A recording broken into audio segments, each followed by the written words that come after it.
You naughty people just clicked on an oral sex video. You know who you are.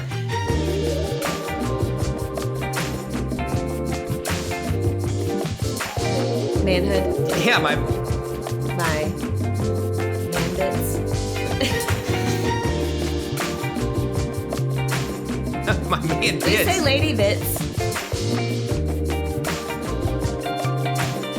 Yes. I'm gonna sit on this hand right here because there's a lot I want to do with it. We're Dave and Ashley Willis, hosts of the Naked Marriage Podcast, and you are watching Fridays with Dave and Ashley, and we're going to talk about oral sex. That's right. And this is actually 2 parts. So we're going to start with oral sex for him, okay?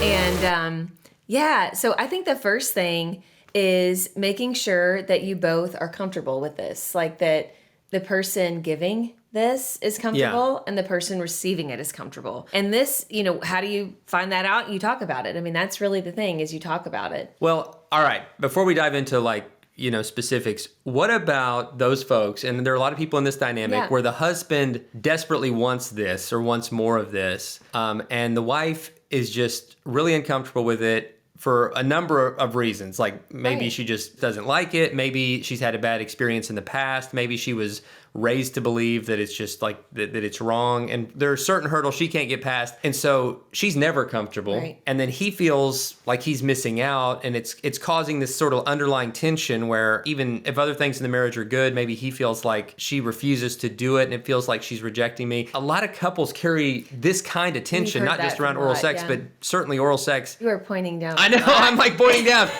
I'm sorry, I don't know what to do with my hands. I told him before this video. She said you can watch your hands. Okay? I don't know. I'm gonna sit on this hand right here because there's a lot I want to do with it. But sweetie, what would you say? Because this is delicate. I know. And no matter what we say, some of you guys are gonna get offended, and I'm sorry. We're not trying to offend you. And we know this is awkward. We recognize it.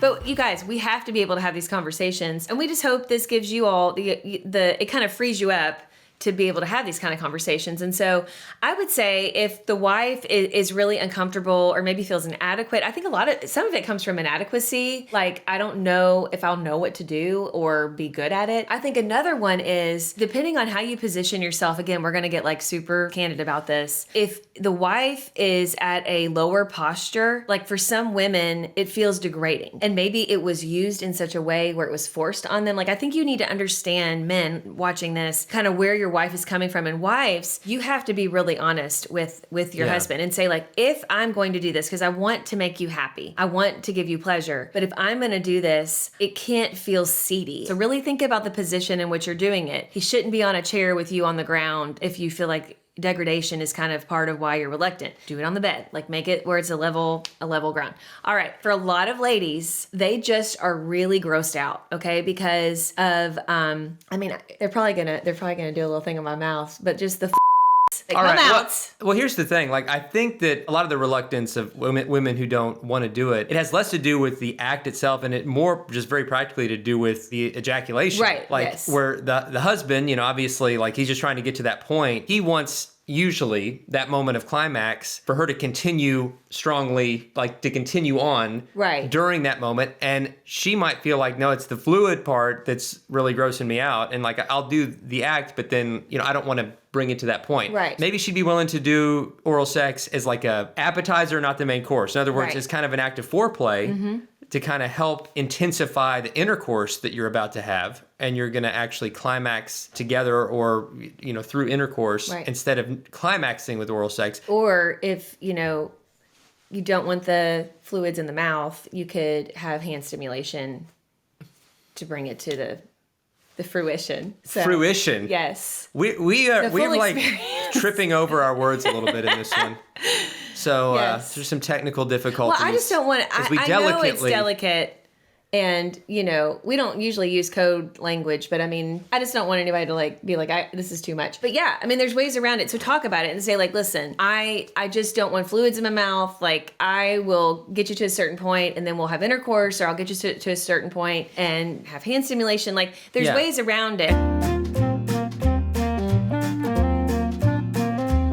Don't take this as because I know some guys like, oh, she's like rejecting me if she's like rejecting my Manhood. Yeah, my man bits.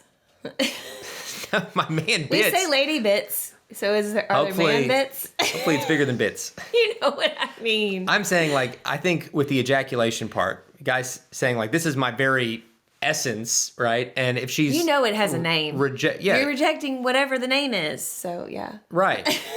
Yeah. You know you've named it. That's all I'm saying. I'm not talking about just the penis. I'm talking about... I'm talking about semen.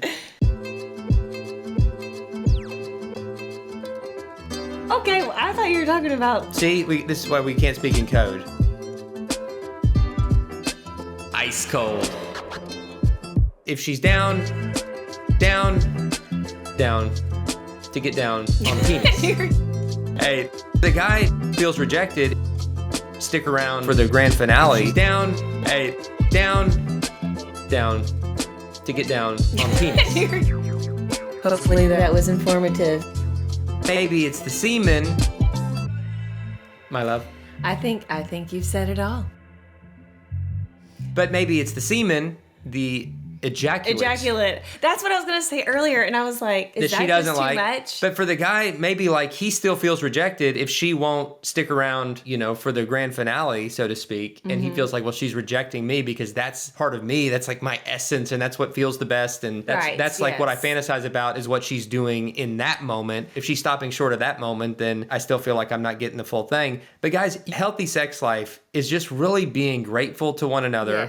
Yes. And being thankful, like, okay, this is what you're comfortable with, and I don't want to push you past that but I want to enjoy this, and then for us to enjoy each other. But then for both of you individually to feel like, what could I do that's maybe like a little bit out of my comfort zone that we might both really enjoy if I was willing to try it? Or what are the reasons why I'm unwilling? Yeah. Is it because I've done it and I know I don't like it? Or is it because I was kind of taught that this is dirty and I've got this baggage and this stigma that doesn't have anything to do with my spouse, but it's because of my mindset or whatever else? Talk through all that and be really honest with each other. But the bottom line is this. Most men feel really close to their wife during the act of oral sex because they feel this ultimate amount of acceptance and adoration and love through acts of service, through a very intimate act of service. And it's deeply enjoyable, as all aspects of sex are. But, oral sex is not and should not be a replacement for intercourse. If all you ever want is oral sex and then you're never having intercourse, then you're depriving each other of that connection of oneness that God created. But if you're never having oral sex, I feel like you're depriving yourselves of one of the beautiful acts of freedom and displays of love and intimacy. I believe celebrated in the Song of Solomon. Some argue that the poetry there's talking about something else, but it seems to me like it's talking about some oral sex in parts. And I think as married couples, we should have that freedom. And if one or both of you is uncomfortable with it, talk about the reasons why. I think you've said it all. Hopefully that was informative. And again, the main thing is that you all just consider it and talk about it. Don't kind of make assumptions about each other. I think that's a big one. It'll lead to some interesting conversations. So be sure to join us next time for Fridays with Dave and Ashley, and we'll see you then.